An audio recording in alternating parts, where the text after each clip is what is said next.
Dhe shoqëria edhe kolektivi i shkollës ku ka qenë Ina e kanë trajtuar Inën në mënyrë shumë komode, për të cilët ne sot u jemi mirënjohës, i kemi shumë miq, dhe sigurisht shprehim ato falenderimet tona. Më vonë, ne e kemi ndjekur Inën në shkollën Alen, ku Ina ka mbaruar gjimnazin e përgjithshëm. Ka qenë një fëmijë që, si që thash pak edhe më përpara, është shumë vazhdon edhe sot e kësaj dite ti është shumë kërkuese ndaj vetes. Ina ishte një personazh i veçantë që ndoshta dhe një fëmijë normal nuk bënte si Ina. Ina sa vinte nga shkolla donte të mbaronte detyrat, ishte gati për ditën tjetër, pavarësisht se e pengonte ajo mënyra e të komunikuarit me mësuesët, po gjithsesi nuk shkonte asnjëherë shkollë pa detyrë. Dhe sigurisht edhe ajo që thash pak më përpara, edhe stafin e shkollës Alen ne e përshëndetim, janë treguar njerëz shumë human, shumë dashamirës, janë treguar njerëz që e kanë mbajtur Inën shumë mirë. Dhe Ina edhe sot të kësaj dite shumë pedagogë dhe shumë pjesëtare dhe shumë shokë e shoqe që kanë nga shkolla Alen.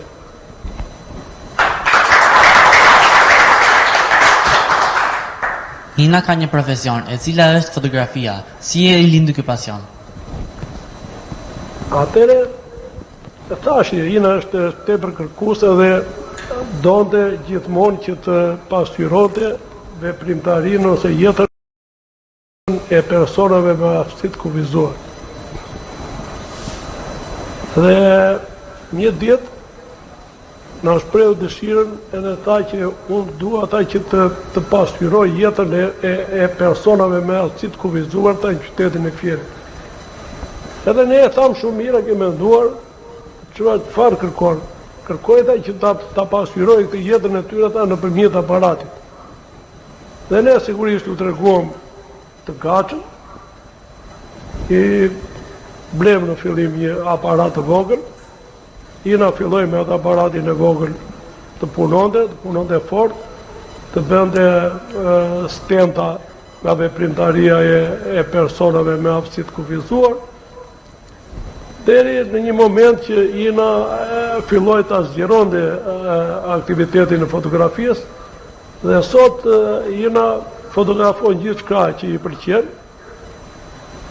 Për mendimin ton realizon foto të bukura, realizon foto që në momentet veçanta i bën përshtypje edhe fotografëve që janë profesionistë. Është shumë e dashuruar me fotografinë, nuk mund ta kuptoj dot atë ditën e saj pa fotografi, pa këtë pasion që ka.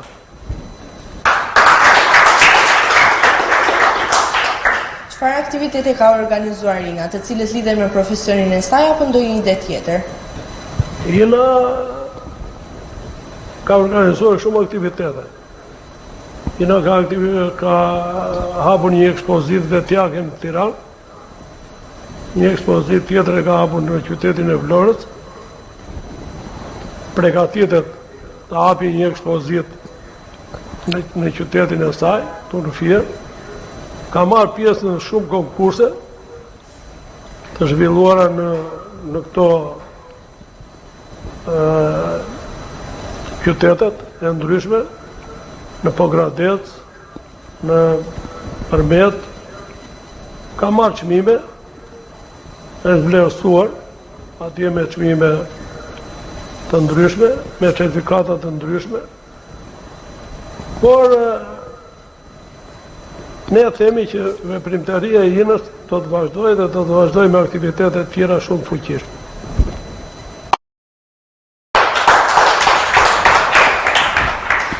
Mbështetja që duhet të japi shteti apo shoqëria ndaj kësaj shtresi, si mendoni ju, cila duhet të jetë? Problemi këtu pastaj qëndron pak më i gjerë. Problemi nuk është vetëm i INA-s. Problemi është që shoqëria shqiptare dhe qeveria, pushteti vendor duhet të jenë pak më të ndërgjegjshëm ndaj kësaj shtrese.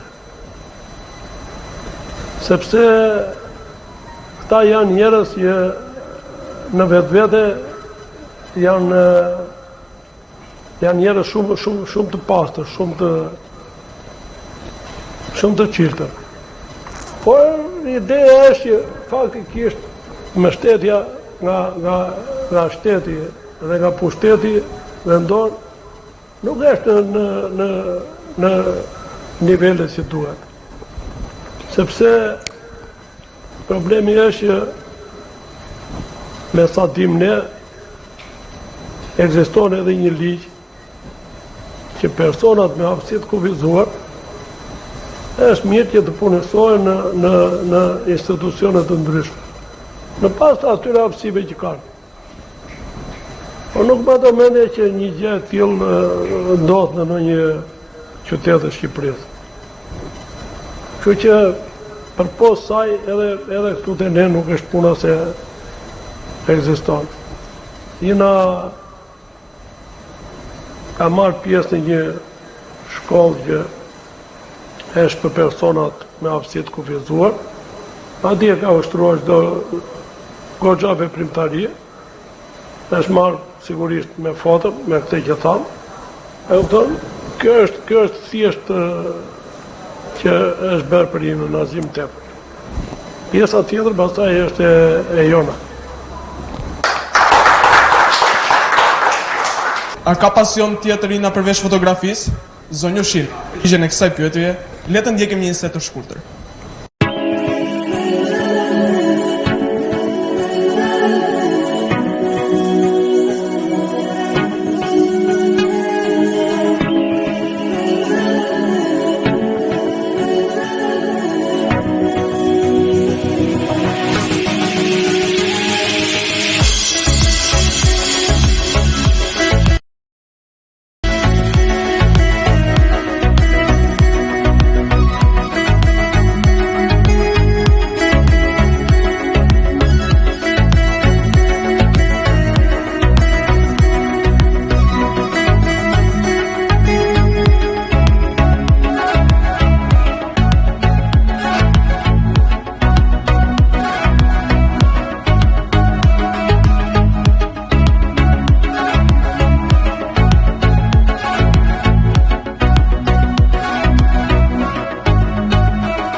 ma aparatit tim, dhja më të mirë.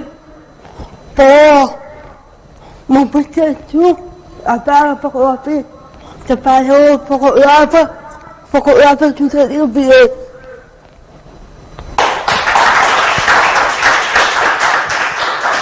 Të falenderoj. Të pasohë të dy fotografe, të dybe. Jena e ka shumë qef aparati fotografik.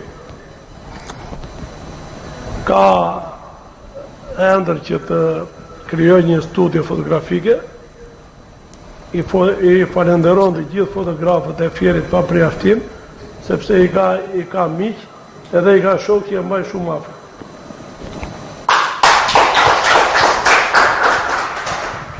Si është ndjerë Jena me shoqërinë e gjimnazit?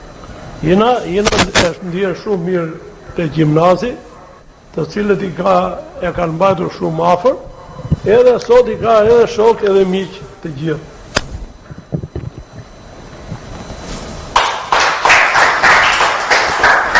Cili është mesazhi që e pina për të rinjt sot, të cilët në shumicën e rasteve janë pasiv për këtë çështje? Atëre mesazhi që jep Jena për të gjithë të rinjt sot është ky, që punoni sa më fort, që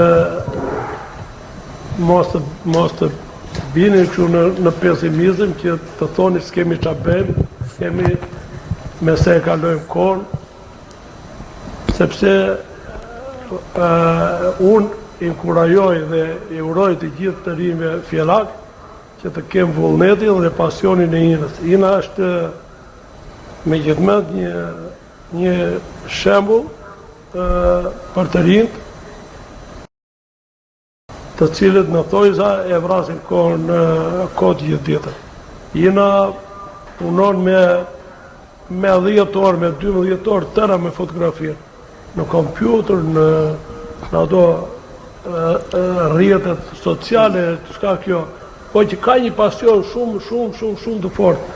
Dhe ne her pas here me nusem diskutonim një gjë edhe thoshim që nuk e dinim si do ishte Jena, po të ishte person si gjithë të tjerët, me gjithë të vullnet që ka. Sinqerisht ka një vullnet që duhet ta kenë shembull të gjithë të rinjt, dhe sigurisht edhe mendimi im, edhe mendimi i Jenës do jetë që të rinjt mos të bëhen asnjëherë pesimist për jetën e tyre, të vazhdojnë të punojnë fort atje ku e ndjen ata të arsyeshme që kanë mundësi për të dhënë.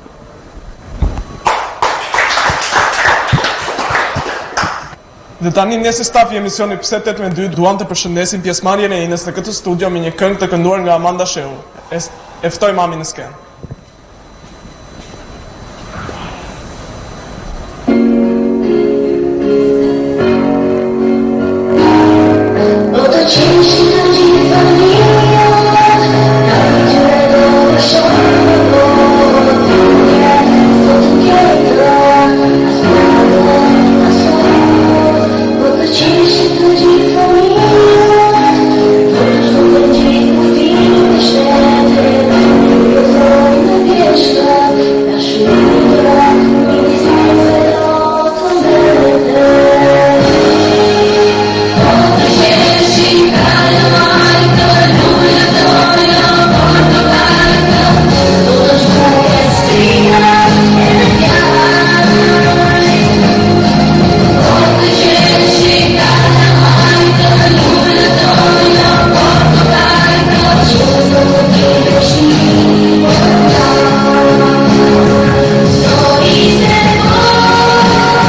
Po, qënë.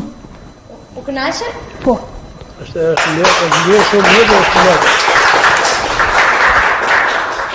Atëherë tani ne s'kem do të vi personazhin misterioz I pandrejshmi I cili do të drejtojë 2 pyetje, besoj se jeni gati ta merrni pjesë. Atje. I pandrejshmi.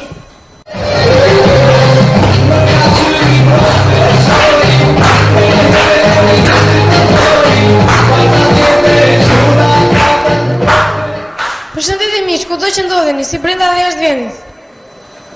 Përshëndetje zoti Artur. Përshëndetje gjithashtu dhe ju zonjë Shina. Jam krenar që bashkë vizitoj me ju sot në këtë puntat. Por, a do të jeni gati për 2 pyetjet e mia? Patjetër. Pyetja ime e parë për ju është: si është ndjerina në shkrepin e parë të fotografit? Sigurisht është ndjerë mirë, është ndjerë e kënaqur dhe ka qenë shtys që jena ta arrit deri këtu.